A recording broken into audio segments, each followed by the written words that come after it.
مادر فرشته بود، فقط بال و پر نداشت. شاید که داشت بال و پر، اما خبر نداشت.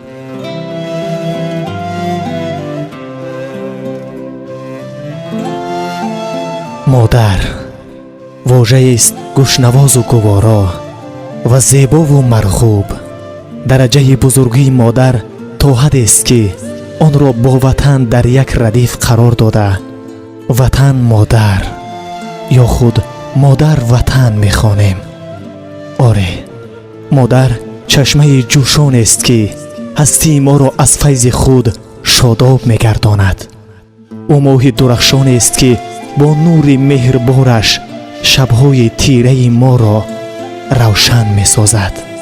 آفتاب از لبخندش طلوع می‌کند و بهار با گل‌های رنگینش در دامان او می‌شکوفد. ابر از شوق او می‌بارد و دریا با عشقش موج می‌زند. زندگی از او آغاز می‌گردد، یعنی سرآغازی بودن از صدای گرم و گرامی اوست. دنیا از بوی مقدسش عطرآگین است.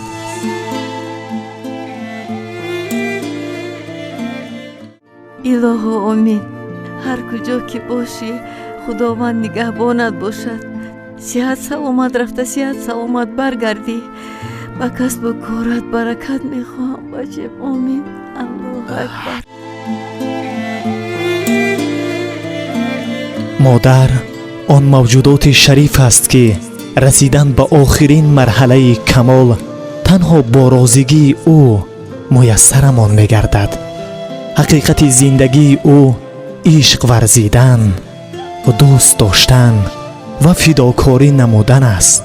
نفس او نسیم است که آرامش را در جان زمین جاری می کند و چهره نورانیش آینه تمنای است از بود و نبود ما. دست نوازشگرش تسکین بخش ما در لحظه های دشوار زندگی و وجود مبارک او سرچشمه کامیابی هاست در نبرد روزگار. مادر، ای زندگی بخش، ای الگوی رامشگر، حیات با تو درخشانی، روشنایی و فروغ دارد. تو کام بخش ما فرزندانی. نگاهت پر از زیبایی است، پر از راز است. پس خجسته باش مادری آموزگارم. عیدت مبارک.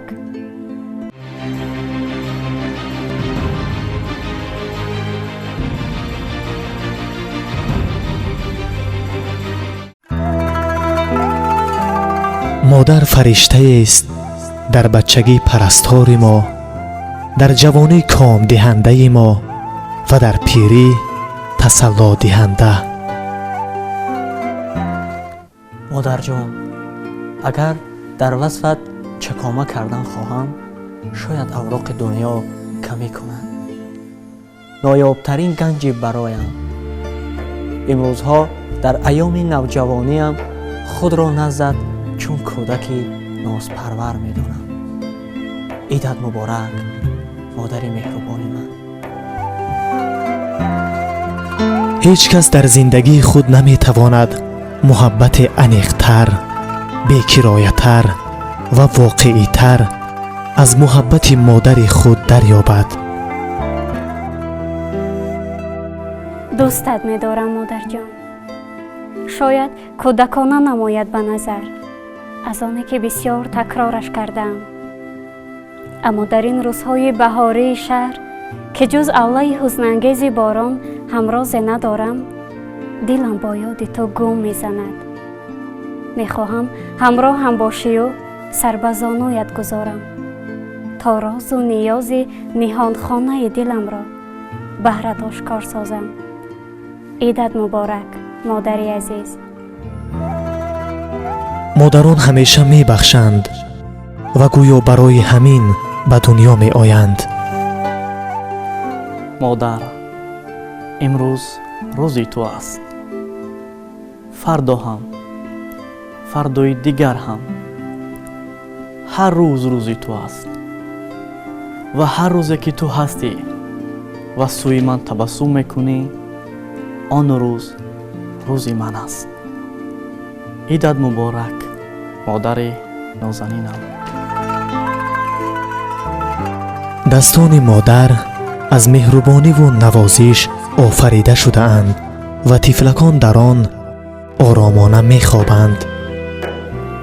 модар, ту чароғи равшани хонадон, давлати сари фарзандон, боғу бӯстон, офтоби нурафшон. ситораҳо аз дурахши чашмони пурмеҳрат хушҷилоянд. бигзор симои бисёр азизат чун гул шукуфон ва қалби пурмеҳрат доимо шодоби шодиву фараҳ бошад. идат муборак, модарҷон. модарон арзандаи ҳама гуна эҳтиром ва навозишанд, чун тамоми бузургони рӯи олам зодаи модар ва бархурдор аз навозишҳои роҳатбахши дастони мубораки ӯянд. модарҷон, таърихи ҳаёти ман бо шумо ибтидо ёфтааст. аввалин ҳарфҳои шоиста зиндагӣ карданро аз мактаби муҳаббати шумо омӯхтам. асрори дуньёро аз рӯи пурожангатон дарёфтам.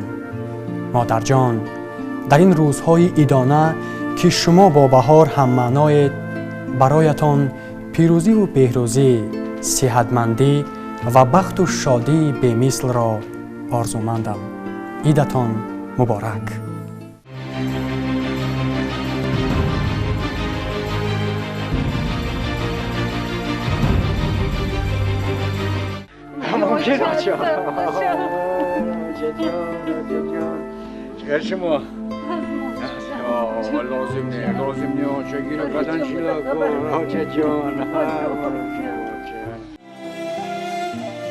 модар, ҳама чизу ҳама кас ишқ бо ӯ ба камол расид ва меҳрубонӣ дар он хотима ёфт.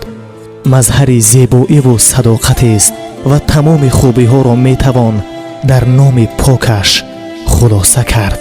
модар, идатон муборак, модарони азиз.